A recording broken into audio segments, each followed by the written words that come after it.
Hello ladies, may problema ka rin ba tulad ko during my period? Ayan, ang sobrang pananakit ng ating mga dysmenorrhea na hindi natin maintindihan na mayroon tayong dapat ilabas na buo-buo dyan. Kaya ito, my best recommend ako sa iyo na product na ginagamit ko. Ito ay ang BioPads napkin na mayroong tatlong variant.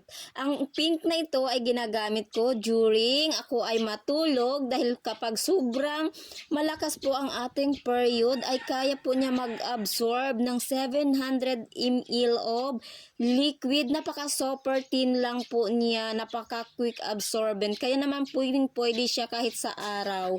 At ito naman ang ating kulay violet. Ayan po, kapag hindi gaano kalakas ang ating period, ayan, pwede din yan during the day and night. Ayan po siya, naparihas lang po ang mga benefits ng mga ito. At kapag patak-patak na, syempre, gamitan na lang natin ito ng panty liner. O diba, san ka pa? Nandito na lahat sa variants na ito, ang sizes na hinahanap mo. O yan, kahit sa bagong anak, pwede po yan yung kulay pink natin dyan.